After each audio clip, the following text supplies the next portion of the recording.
प्रेरित हैं। जिनके साथ ये घटनाएं घटी उसकी वास्तविकता उन्हीं तक सीमित है। भूत प्रेतों और असामान्य विषयों के होने पर चैनल कोई दावा नहीं करता और ना ही प्रोत्साहन करता है।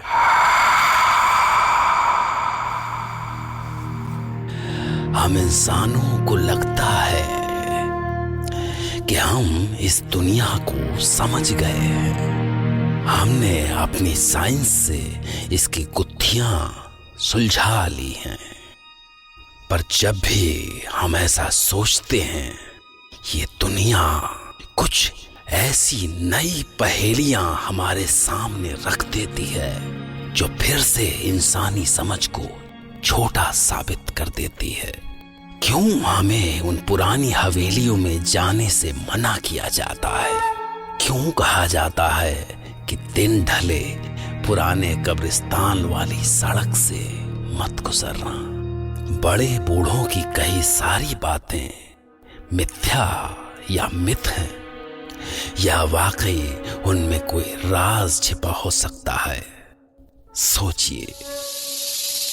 मैं डॉक्टर नागर, पेशे से मनोवैज्ञानिक और पैशन से ह्यूमन माइंड का फैन, हर रात आपके पास लेकर आता हूँ मुझसे मिले कुछ लोगों की आप बीती, कुछ घटनाएं जिन्हें सुनकर आप सोचने पर मजबूर हो जाते हैं।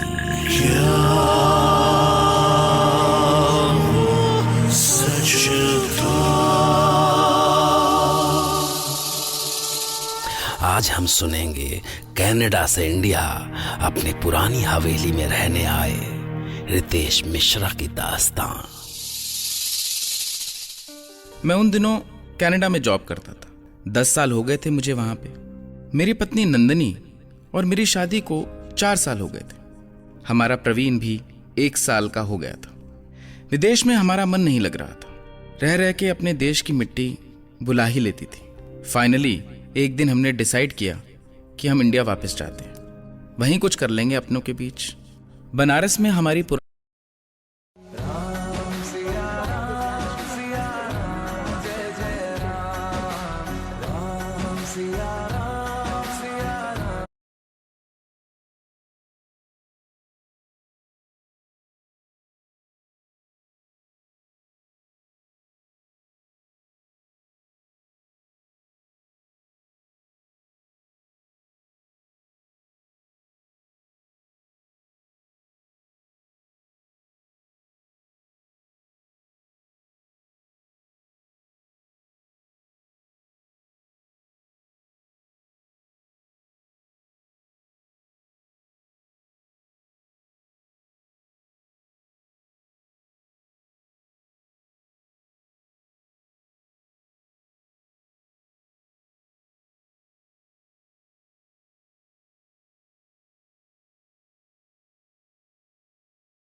जो सालों से बंद थी। नंदनी का मायका बनारस में था, सो हमने सोचा कि उसी हवेली को होटल में बदल के हम भी उसी में रह लेंगे।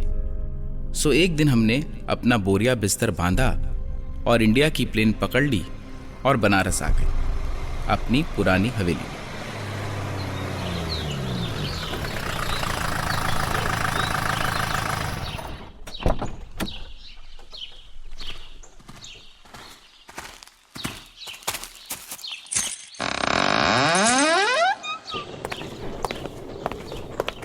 तो कैसी लगी हमारी हवेली तुम्हें? गंदी। उफ, कितनी धूल है यहाँ पे। पर कल ही तो सफाई खत्म हुई है। अब इतनी धूल तो आखिर पूरे इंडिया में होगी, इससे नहीं बच सकती। अचानक से बेसमेंट के ऊपर आने वाली सीढ़ी से 4 छोटे बच्चे लगभग 4 साल के भागते हुए आए। उन्हें देख के हम एकदम से डर गए। बंद हवेली में बच्चे कहां से आ सकते हैं? हम एकदम से शॉक थे। बच्चों रुको, कौन हो तुम लोग और यहाँ अंदर कैसे आए? हम तो यहीं रहते हैं। क्या मतलब यहीं रहते हैं? साफ साफ बोलो, अंदर कैसे घुसे? और तुम्हारे माँ बाप कहाँ हैं? हाँ, हम यहीं रहते हैं हमेशा से ही। चाहे तो आके देख लो। देखो सच बोलो, नहीं तो मैं तुम्हें पुलिस में पकड़वा दूंगा। 1 मिनट। अच्छा बच्चों, तुम्हें पता है यहाँ बाथरूम कहाँ है? हाँ, आइए ले चलते हैं। तुम बाद में लड़ लेना, मैं इन बच्चों के साथ बाथरूम होके आती हूँ। प्रवीण का डायपर भी बदलना है। तुम फिजूल में परेशान होते हो। कोई दरवाजा कहीं खुला रह गया होगा, बच्चे ही तो है। हाँ तुम हो, आओ, मैं जरा बाहर देख के आता हूँ। बच्चे नंदनी को बेसमेंट में किसी बाथरूम में ले गए। बेसमेंट में बाथरूम होगा ये सोच के थोड़ा अजीब लगा, पर पता नहीं, मैं हवेली में इससे पहले कभी आया नहीं था, तो शायद हो भी। मैं बाहर आ गया, मुझे लगा कुछ एक चीज़ खरीद ले आता हूँ। मुझे आने में कुछ आधा घंटा लग गया। वापस आया तो नंदनी अभी आई नहीं थी। मुझे लगा काफ़ी टाइम हो गया नंदनी को गए हुए। नंदनी, नंदनी, नंदनी। हाँ आई। कहाँ गई थी तुम? बस नीचे, वो बच्चे यहीं पास के थे, चले गए। पता नहीं कितने कमरे हैं इस हवेली में। 18। अरे तुम्हें कैसे पता? ये बिल्ली ये कहाँ से आई? अरे कितनी डरावनी है, क्या क्या है पता नहीं इस घर में। वो टीनी है, यहीं रहती है। तुम्हें कैसे पता? कैसी बातें कर रही हो? मुझे कुछ भी तो नहीं, वो ये सब मुझे उन बच्चों ने बताया। और ये प्रवीण इतना चुप क्यों है? सवेरे से इतना रो रहा था, अब इसकी आवाज भी नहीं निकलती। जरा देखूं तो। पास मत आओ। ठीक है वो। ये क्या हो रहा था नंदनी को? कुछ तो बदल गया था। ये बच्चे, वो बिल्ली, कुछ समझ नहीं आ रहा था। मैंने उसके ना बोलने के बाद भी जाके प्रवीण के माथे पे हाथ रखा। बर्फ से भी ठंडा था वो। मैंने नंदनी का हाथ पकड़ा कहने के लिए कि जरा देखो उसे, पर नंदनी का हाथ भी उतना ही ठंडा। मुझे लगा कि शायद मेरा हाथ ही ज्यादा गर्म रहा होगा। नंदनी ने बोला, तुम थक गए हो, बैठो, चाय बना लाती हूँ। पर चाय का सामान कहाँ है? नहीं है, मैं तुम्हारे पीछे ले आई थी। 2 दिन तो जैसे तैसे कट गए। मैं हवेली के काम में काफी बिजी था और इसलिए हवेली में कम रहा। नंदनी का बर्ताव कुछ अजीब होता जा रहा था। मुझे समझ नहीं आ रहा था कि क्या।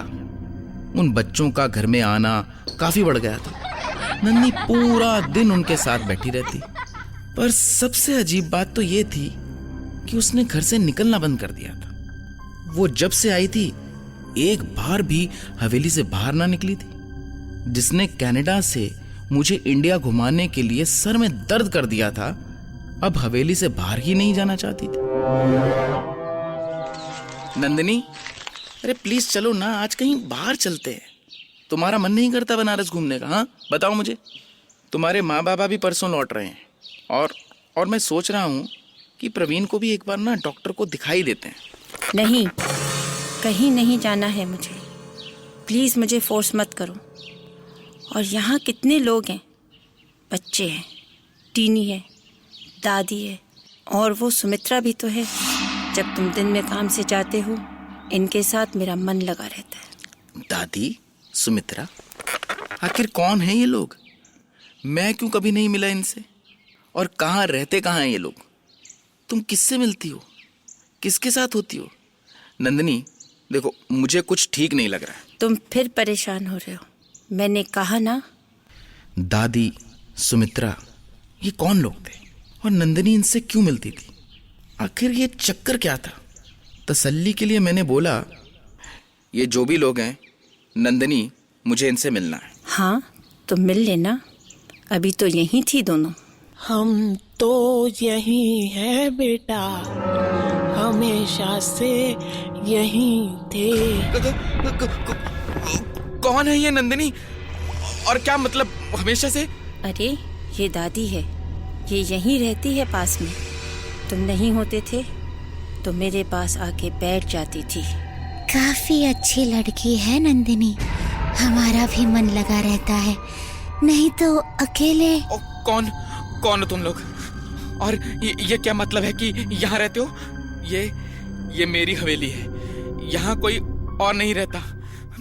नंदिनी बोलो इनसे कि ये लोग यहाँ से चले जाएं। मैं पुलिस को बुलवाऊंगा। नंदिनी उठो। मुझे उस समय कुछ समझ नहीं आ रहा था। मैंने नंदिनी का हाथ पकड़ा और उसे उठाया। मैं उसे यहाँ से बाहर ले जाना चाहता था। मुझे लगा ये लोग वैसे ही कितने अजीब लग रहे हैं।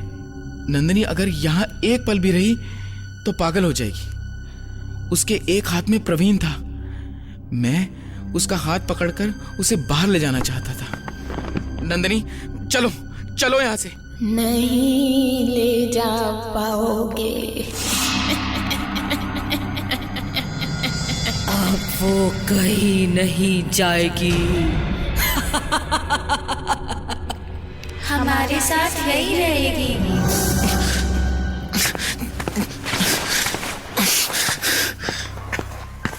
रितेश रुको, मुझे कहीं नहीं जाना। रितेश। उसके बाद कुछ ऐसा अजीब हुआ जो कि आज भी मैं विश्वास नहीं कर पाता। मैं जैसे ही नंदिनी को खींचकर बाहर के दरवाजे तक लाया, वैसे ही अचानक उसका हाथ मुझसे छूट गया। मैंने पलटकर देखा तो वो प्रवीण के साथ अंदर वाले दरवाजे पे खड़े थे। मेरा सर चकरा रहा था कि आखिर ये हो क्या रहा था और ये हो भी कैसे सकता था। It's not possible. तभी एक आवाज आई, पकड़वम बम बोले। बेटा, हवा को नहीं पकड़ते, वो कभी हाथ नहीं आती। आप कौन हैं? मेरा नाम परमहंस है। मैं एक योगी हूं। जिस सवाल को लेकर तुम परेशान हो, उसका जवाब है मेरे पास। मैं बाहर आया। बाबा वहीं खड़े थे। एक अजीब सी शांति थी उनके चेहरे पे। मैं उनके सामने रो पड़ा। मैंने कहा, बाबा ये क्या हो रहा है? क्या गया है नंदिनी को? और अभी जो ये हुआ। बेटा, सत्य वास्तविकता से भी ज्यादा भयानक है। मैं जो कह रहा हूं उसे ध्यान से सुनना।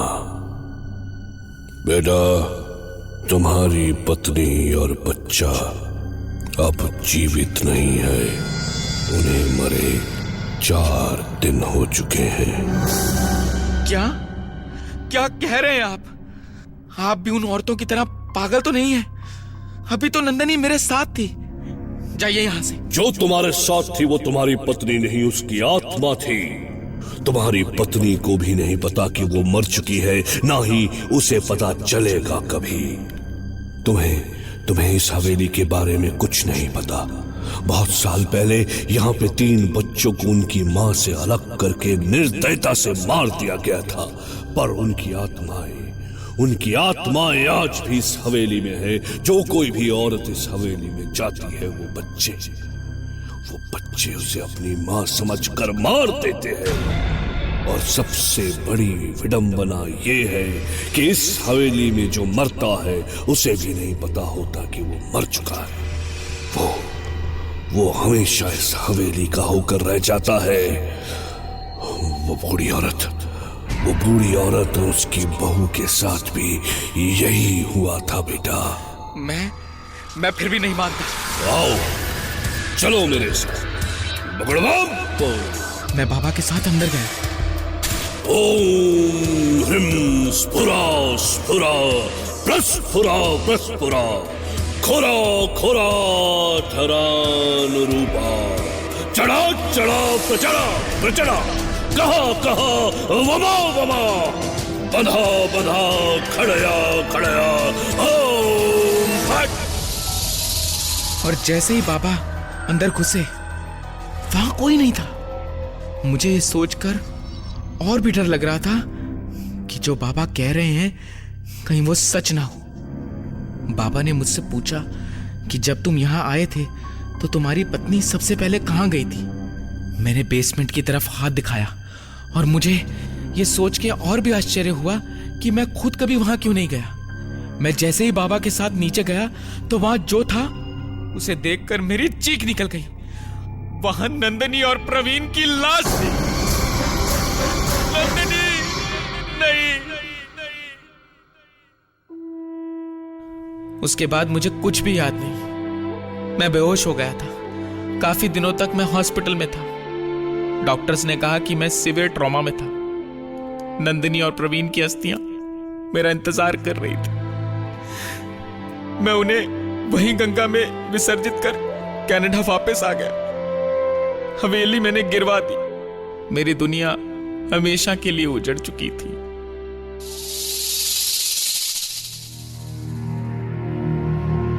सवाल है कि जो कुछ रितेश ने बताया वो कैसे मुमकिन हो सकता है, पर साक्षी को प्रमाण की जरूरत नहीं होती।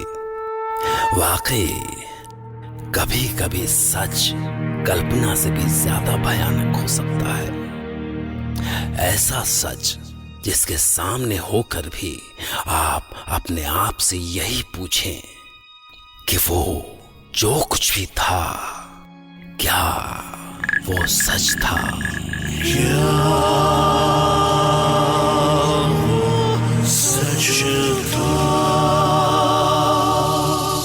खैर, मैं डॉक्टर नागर कल रात आपसे फिर मिलूंगा एक नई सच्ची घटना के साथ। तब तक के लिए take care of your mind. Good night and good luck.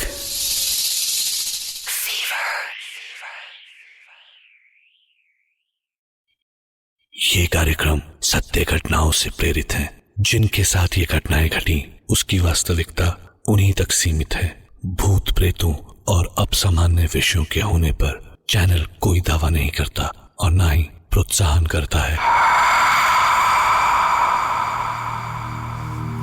कहते हैं जो दिख जाए वो सच है और जो होके भी न दिखे वो रहस्य। कुदरत में न जाने ऐसे ही कितने रहस्य हैं। बचपन में दादी से दूर गांव की पुरानी हवेली में रहने वाली डायन की कहानी तो हम सब ने सुनी है, पर क्या ये डायन, ये चुड़ैल, ये प्रेतात्मा वाकई होती भी हैं? आपको शायद मेरी बातें मजाक लगे, पर क्या करेंगे आप अगर आपका सामना ऐसी ही किसी लंबे बाल वाली, हरी हरी आंखों वाली और उल्टे पैरों वाली डायन से हो जाए। मैं डॉक्टर नागर पेशे से मनोवैज्ञानिक और पैशन से ह्यूमन माइंड का फैन हर रात आपके पास लेकर आता हूँ मुझसे मिले कुछ लोगों की आप बीती, कुछ घटनाएं जिन्हें सुनकर आप सोचने पर मजबूर हो जाते हैं।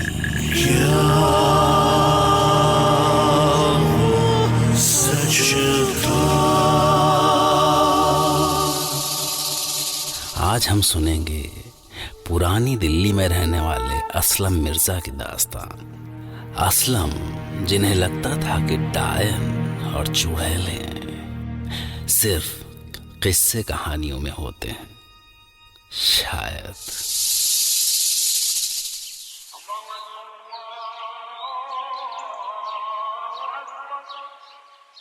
5 दिसंबर सन 1997। उन दिनों हम अलीगढ़ में रहा करते थे। मैं अपनी बीवी शाहीन को स्टेशन छोड़ने जा रहा था।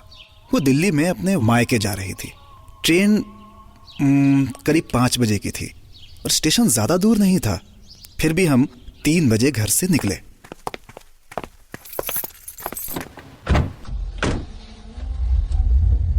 बहुत कोहरा था उस दिन, एकदम विजिबिलिटी नहीं थी। मेरा एकदम भी मन नहीं था कि वो जाए, पता नहीं क्यों, पर इस बार कुछ अजीब लग रहा था। कुछ तो था जो खटक रहा था। हम स्टेशन पहुंच गए थे। ठंड काफी ज्यादा थी। मैंने शाहीन को ट्रेन में बिठा दिया था। चलिए अब जाइए, मैं चली जाऊंगी, ठंड काफी है और वैसे भी अब्बा मुझे लेने आ रहे हैं ना। ओफो, मेरा मन नहीं कर रहा है जाने का, और अभी आधे घंटे हैं ट्रेन के जाने में। आप भी ना, ऑफिस नहीं जाना है क्या? और देखिए नमाज का भी टाइम हो रहा है। चलिए अब जाइए, मैं पहुंच के अब्बा से फोन करवा दूंगी, कहा ना।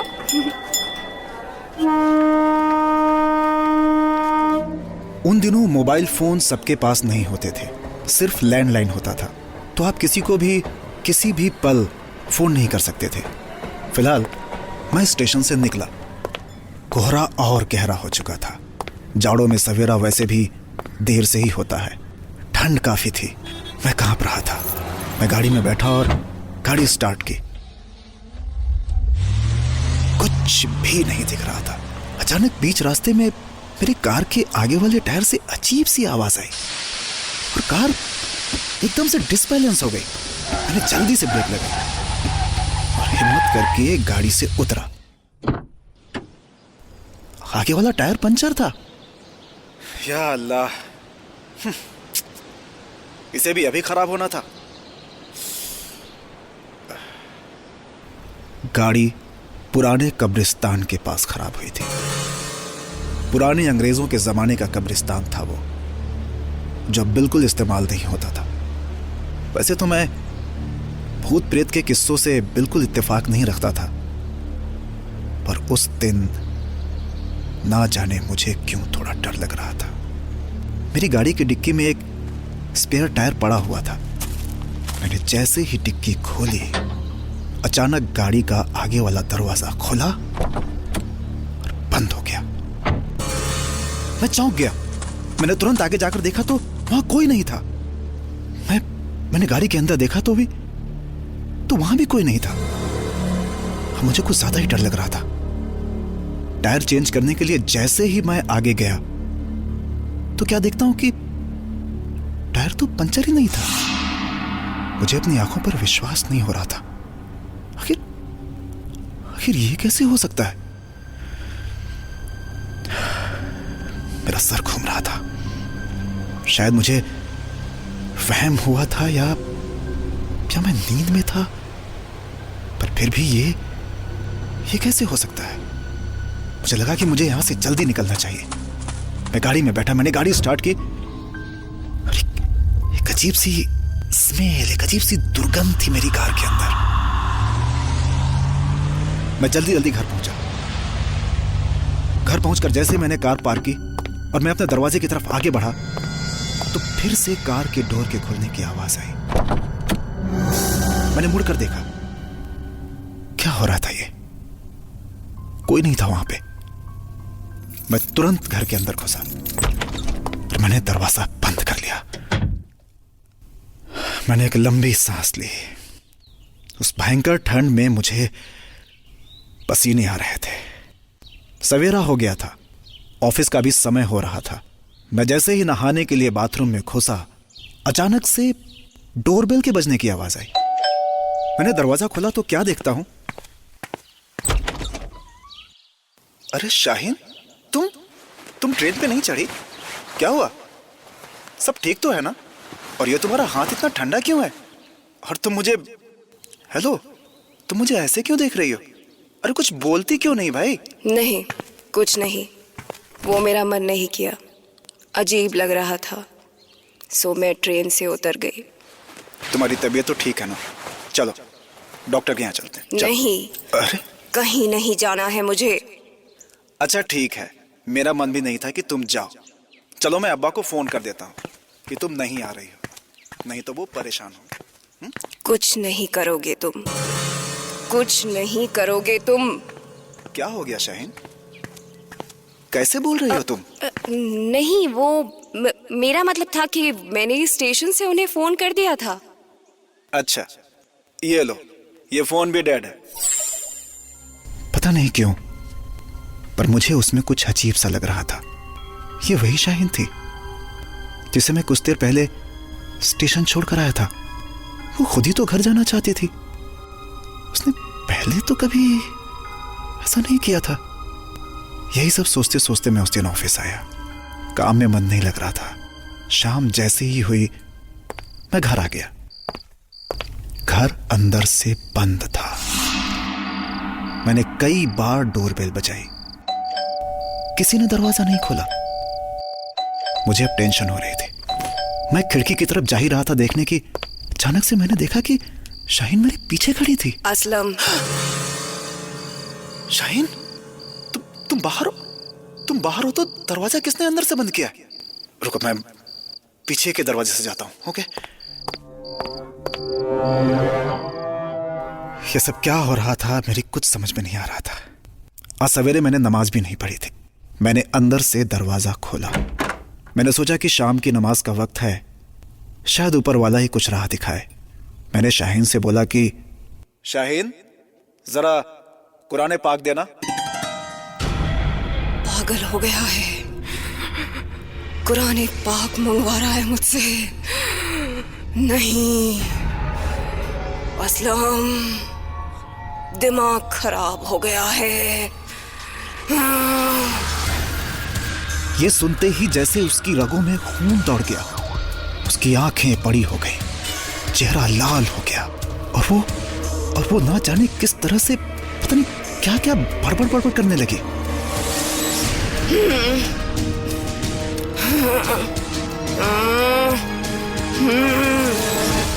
कुरान पाक का नाम सुनते ही जैसे उसे करंट लग गया। वो मुझसे थोड़ी दूर चली गई। उसके चेहरे पर एक अजीब सा गुस्सा था। मैंने कहा, शाहीन तुम ठीक तो हो? मैं पानी लाकर देता हूं तुम्हें। नहीं, वो बस तुम्हें मुझसे कोई अलग नहीं कर सकता। मैं तुमसे बहुत प्यार करती हूँ। ये बोलते ही वो जोर जोर से हंसने लगी।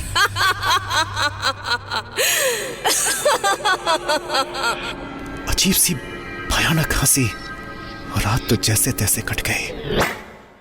अगले दिन मैं उठा तो वो मेरे सामने बैठी थी। मैंने पूछा, तुम सोई नहीं? मैं सोती नहीं हूँ। ये कैसे अटपटे जवाब दे रही थी वो। कुछ तो गड़बड़ थी।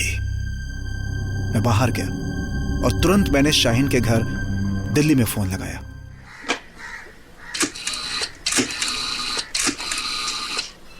हेलो, अस्सलाम वालेकुम मम्मी, मैं असलम। सलाम असलम बेटा। बेटा हम कब से तुम्हारा फोन ट्राई कर रहे हैं पर मिल ही नहीं रहा। शाहीन ठीक ठाक पहुंच गई है, रुको अभी बात करवाते हैं। शाहीन? तो वो, या अल्लाह, मेरे तो पांव के नीचे से जमीन सरक गई। ये सब क्या हो रहा था? अगर शाहीन वहां है तो आखिर ये कौन था? अगर ये सच है तो वो क्या था? तभी फोन पर दूसरी तरफ से शाहीन की आवाज आई। हेलो, क्या मुझे एक दिन हुआ गए और आप इतनी जल्दी भूल गए? एक फोन तक नहीं हुआ ना आपसे?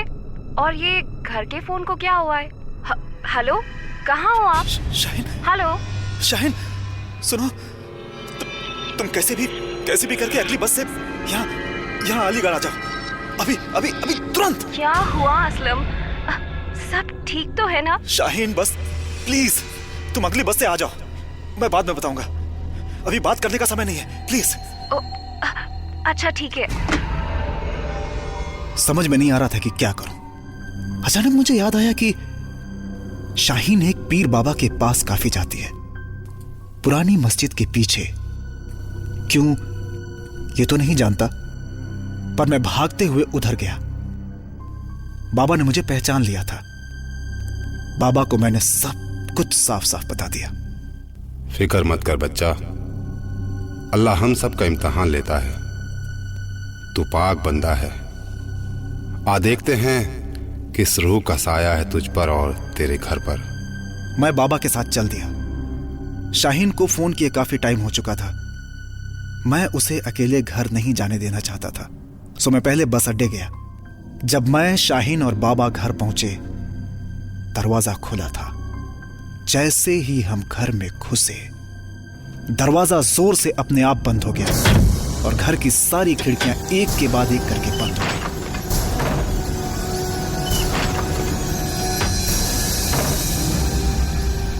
बिस्मिल्लाहिर्रहमानिर्रहीम। अल्लाहु ला इलाहा इल्लल्लाह, सदाकल्लाहुल अज़ीम। ऐ रूह, तू जहां कहीं भी है, सामने आ। इस जहां से अब तेरा कोई वास्ता नहीं। परवरदिगार से डर।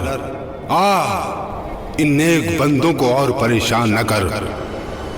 मैं तुझे हुक्म देता हूं, आ सामने आ। जैसे ही बाबा ने ये बोला, एक औरत के जोर से हंसने की आवाज आने लगी।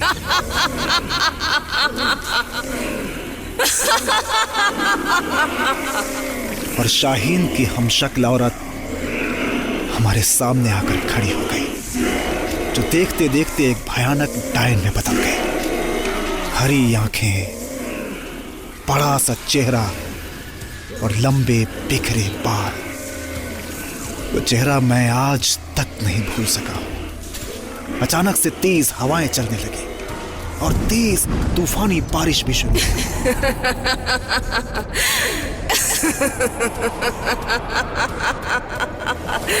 तुम इतनी आसानी से मुझे नहीं भेज सकते। मैं कहीं नहीं जाऊंगी। जाना तो तुझे पड़ेगा। बिस्मिल्लाहिर्रहमानिर्रहीम। अल्लाहु ला इलाहा इल्लल्लाहु सदाकुल अज़ीम। अल्लाह। नहीं जाऊंगी, नहीं जाऊंगी मैं। असलम बचाओ मुझे।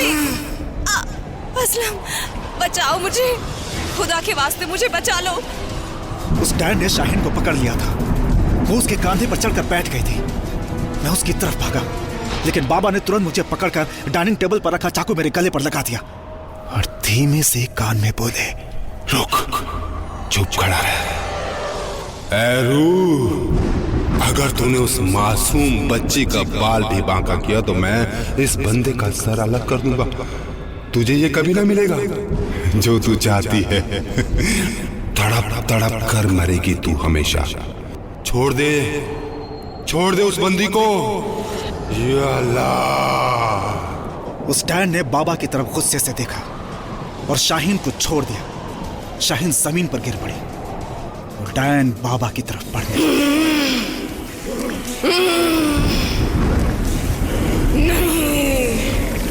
जैसे ही वो बाबा के पास आई, बाबा ने तुरंत मुझे छोड़ दिया और अपने झोले से एक छोटी सी बोतल निकाली। या अल्लाह, या अल्लाह।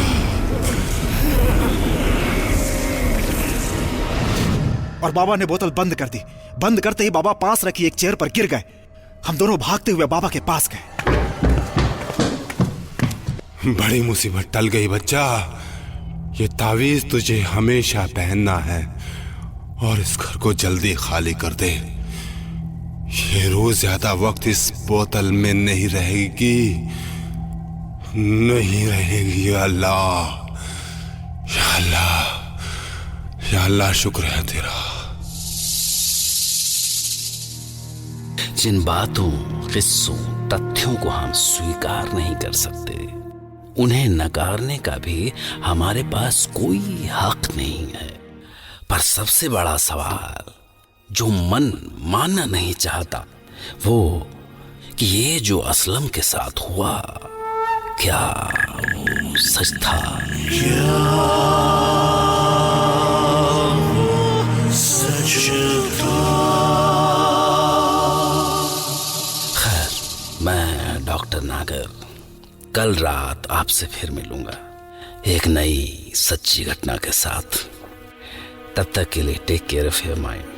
Good night.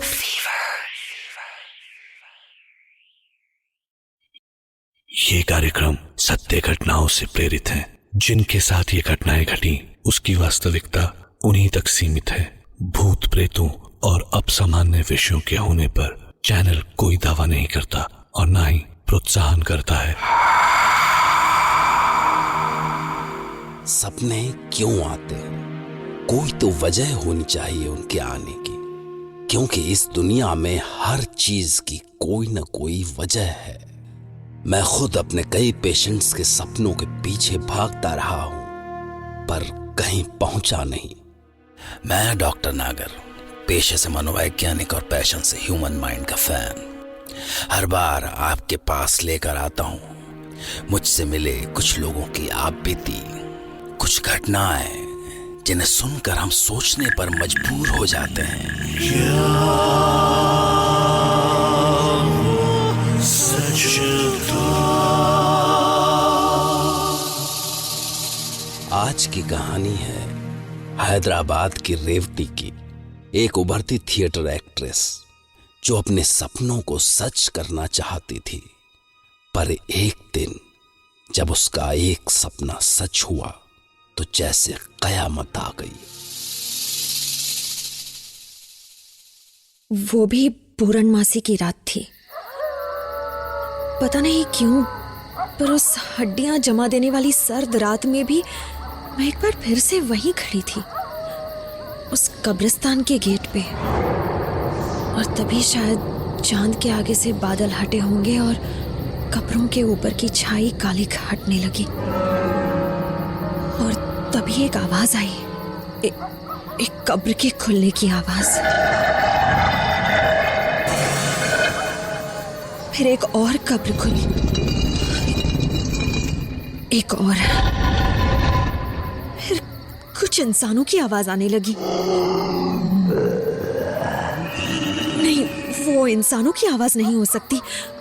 उनके तो सिर्फ शरीर ही नहीं, जैसे आवाजें भी सड़ चुकी थी। और तभी कब्र के भीतर से एक हाथ दिखा, एक कुचला हुआ हाथ, खून से सना हुआ।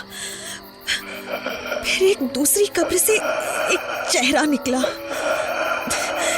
चेहरा कहाँ था वो? कुछ काले बालों से लटकता सफेद मांस का टुकड़ा। आंखें, जहां आंखें होनी थी, एक खोखला अंधेरा था। मुझे देख के वो चेहरा मुस्कुराया। तभी देखा तो 10, शायद 20 कब्रें खुली और उनसे निकलती लाशें सारी मेरी ओर बढ़ने लगी। और मैंने कितनी कोशिश की, पर मेरे पैर जैसे हिल भी नहीं पा रहे थे। तभी अचानक मेरे कंधे पे एक ठंडा सा हाथ। रेवती, रेवा, ओए, क्या हुआ? पागल, थिएटर के विंग स्पेस में बैठकर सिर्फ तू ही सो सकती है। अब चल, डायरेक्टर सर बुला रहे हैं। सपना था। उफ, आजकल रोज यही सपना आ रहा है, पता नहीं क्यों। और जब नींद खुलती है तो कुछ पलों के लिए वो आवाजें कानों में गूंजती रहती हैं। फिर धीरे धीरे रियलिटी को खींच के वापस लाना पड़ता है। खुद को याद दिलाना पड़ता है कि मैं रेवती मलिक हूँ, एज 27, अ थिएटर एक्टर, पापा सतीश मलिक, माँ रंजनी मलिक। मैं रेवती मलिक हूँ। मैं हैदराबाद के रंगशाला के विंग में खड़ी हूँ। मैं प्ले की हीरोइन हूँ and I am back.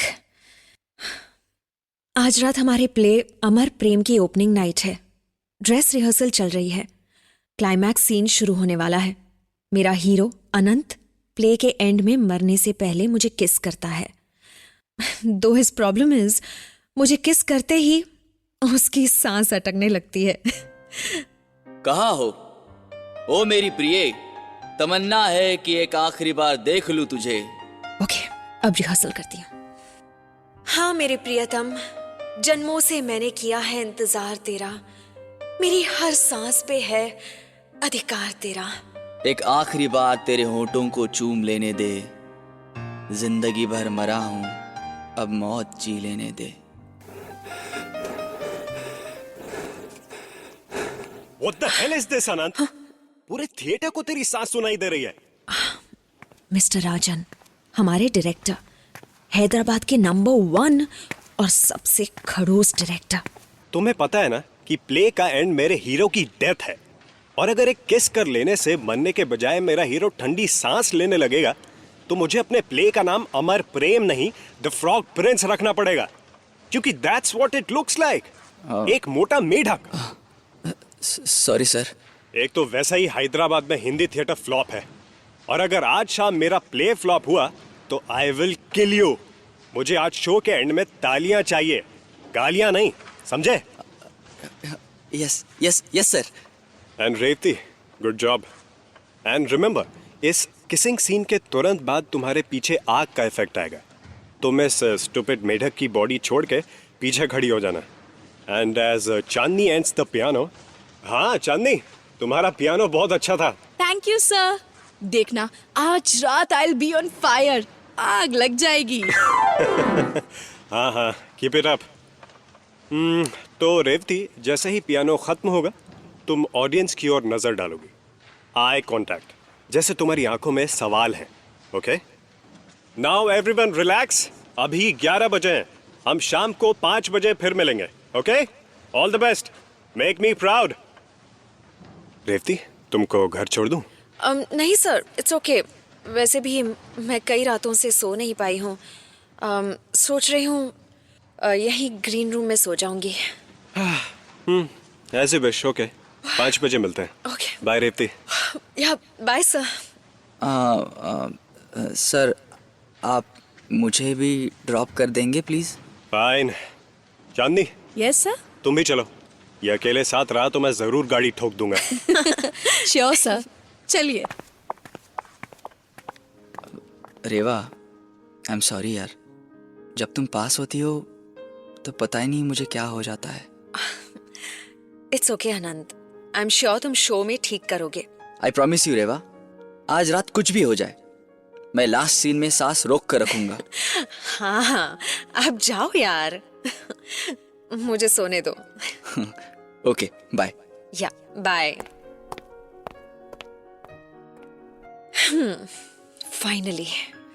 Finally मुझे सोने का मौका मिला। हाँ, मुझे पता है Anant has feelings for me. सच कहूं तो मुझे अच्छा लगता है जब वो मेरे पास आके नर्वस और एक्साइटेड हो जाता है। इस फ्रॉग में मुझे अपना प्रिंस दिखता है। और तब मैं सो गई। कुछ प्लेस के सपने आ रहे थे। आई थिंक बीच में माँ पापा की भी कुछ बात थी। और तब फिर से प्ले का क्लाइमैक्स। पर हमारा प्ले उसी कब्रिस्तान के सामने हो रहा था। कब्रें खुल रही थी, वो खून से सने चेहरे, वो कुचले हुए हाथ, अंधेरी खोखली आंखें मुझे घूर रही थी। और तब मेरे कंधे पर एक हाथ। मैं पलटी तो वहां अनंत खड़ा था, लेकिन उसका चेहरा अजीब सा था। मैंने कहा, अनंत हेल्प मी, मुझे यहां से ले चलो। पर उसने मुस्कुरा के कहा, हम अभी नहीं जा सकते। ऑडियंस हमारे किस के लिए सदियों से रुकी हुई है प्रिय, मेरे पास आओ। उसने मुझे अपनी तरफ खींचा। मैं कुछ नहीं कर पाई। उसने मुझे किस किया और come on Revati, get ready, play शुरू होने वाला है। तुम्हारी एंट्री तो सीन 1 में है। मैं पियानो पीस 10 मिनट में शुरू करूंगी। ओके? हाँ, सॉरी चांदनी, लगता है मैं ज्यादा सो गई। नहीं, अभी 3 ही बजे हैं। एक्चुअली शो प्रीपोन हो गया है। अब जल्दी से तैयार हो जाओ। हाँ, ओके। चांदनी, हाँ, तुम्हारी शर्ट पे ये। हाँ, वो एक छोटा सा एक्सीडेंट हो गया। राजन सर ने सच में गाड़ी ठोक दी, बट हम ठीक है। चलो जल्दी से तैयार हो जाओ। उसके बाद सब कुछ जल्दी जल्दी हुआ। सारे सीन्स अच्छे हुए। और फिर आखिरी सीन। मैं स्टेज की ओर बढ़ी। हे भगवान, बस आनंद की सांसें संभाल लेना। कहाँ हो ओ मेरी प्रिय, तमन्ना है एक आखिरी बार देख लूं तुझे। मैं स्टेज पर चली। आज मेरा फ्रॉग सचमुच का प्रिंस लग रहा था। हाँ मेरे प्रियतम, जन्मों से मैंने किया है इंतजार तेरा, मेरी हर सांस पे है अधिकार तेरा। उसने मुझे अपनी तरफ खींचा। उफ, मैं आनंद से कितना प्यार करने लगी थी, मुझे उसी पल एहसास हुआ। एक आखिरी बार तेरे होठों को चूम लेने दे, जिंदगी भर मरा हूं, अब मुझे जी लेने दे। और तब उसने मुझे किस किया। वो मेरी जिंदगी का सबसे पैशनेट किस था। कुछ पलों के लिए मैं सब कुछ भूल गई, और जब मैं होश में आई मुझे तालियों की गड़गड़ाहट सुनाई दी। We had done it. मैंने विंग्स की तरफ देखा, राजन सर इतने खुश होके ताली बजा रहे थे कि मेरी आंखें भर आईं। उनके मेंढक ने मुझे बिना सांस लिए किस कर ही दिया। And you know what I did? मैंने अनंत को एक बार फिर किस किया, पैशनेटली, इतना पैशनेटली कि उसकी शर्ट का बटन भी टूट के मेरी मुट्ठी में आ गया। लेकिन तब एक अजीब सी बात मेरे ध्यान में आई। अनंत भारी सांसें नहीं ले रहा था। इनफैक्ट वो सांस ही नहीं ले रहा था। मैंने उसकी आंखों में देखा तो वो मुस्कुरा के बोला, प्रिय, ये है मेरा अमर प्रेम। मेरे पीछे आग का इफेक्ट शुरू हो चुका था, प्ले खत्म हो चुका था, लेकिन पियानो अभी भी क्यों बज रहा था? मैंने पलट के देखा, पियानो में सचमुच आग लग चुकी थी, लेकिन चांदनी अभी भी पियानो प्ले कर रही थी। Oh my God, वो तो जल रही थी। इतने में वो पलटी और वो मुझे देख के बोली, मैंने कहा था ना, आज रात I'll be on fire। और अनंत भी हंसने लगा और आग के बीच राजन सर भी हंस रहे थे। उनके सर से भी खून बह रहा था। ये मेरी जिंदगी का सबसे अच्छा शो था। You guys just rocked it। और ऑडियंस भी हंसने लगी। तब अनंत ने कहा, भूल गई, मैंने कहा था ना, हमारे किस का ऑडियंस सदियों से इंतजार कर रही है। सब फिर से हंसने लगे। आग की लपटें बढ़ने लगी और लपटों में मेरा सपना मेरी आंखों के सामने था। मगर इस बार ये सपना नहीं, ये सच में हो रहा था।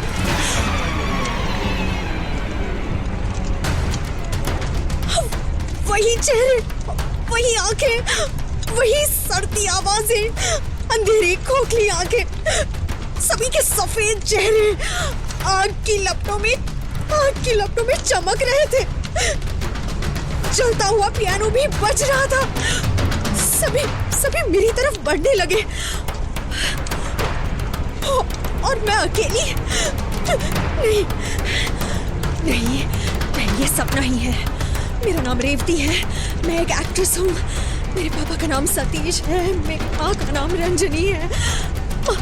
माँ मुझे जगाएगी अभी। माँ। आओ प्रिय, आओ, एक आखिरी किस।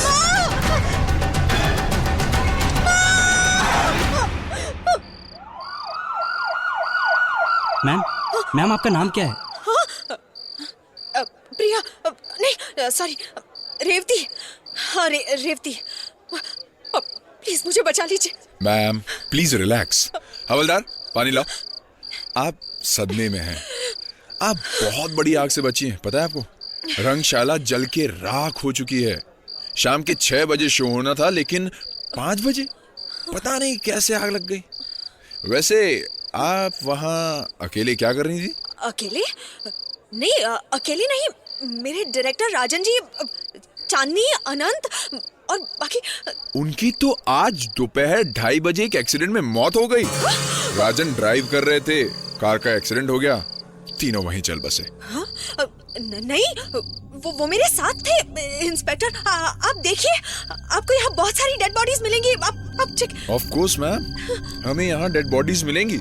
वैसे मैडम, आपको शायद पता नहीं, पर ये थिएटर 1913 में एक कब्रिस्तान के ऊपर बना था। तो खोदने पर लाशें तो मिलेंगी।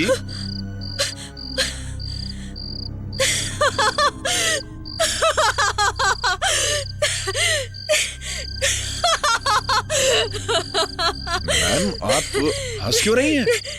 और ये आपके हाथ में क्या है?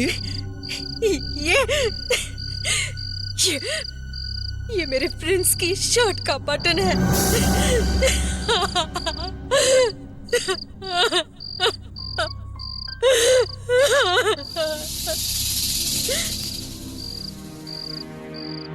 एक फलसफा कहता है कि अगर स्वर्ग इस धरती पर है तो नर्क भी यहीं है, और कुछ लोगों को वो नर्क खुली आंखों से दिख जाता है। तो क्या रेवती का वो सपना उसका अपना नर्क था?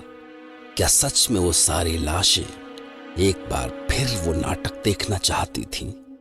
और अगर ये रेवती की कल्पना थी तो अनंत की शर्ट का वो बटन रेवती के हाथ में कैसे रह गया, जो बटन उसे हमेशा यही सवाल पूछता रहेगा।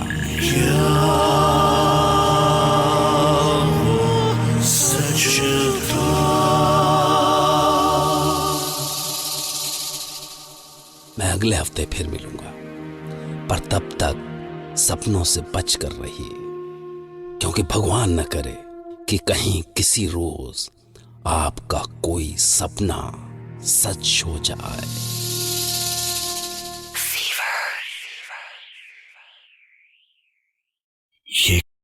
ये कार्यक्रम सत्य घटनाओं से प्रेरित है। जिनके साथ ये घटनाएं घटी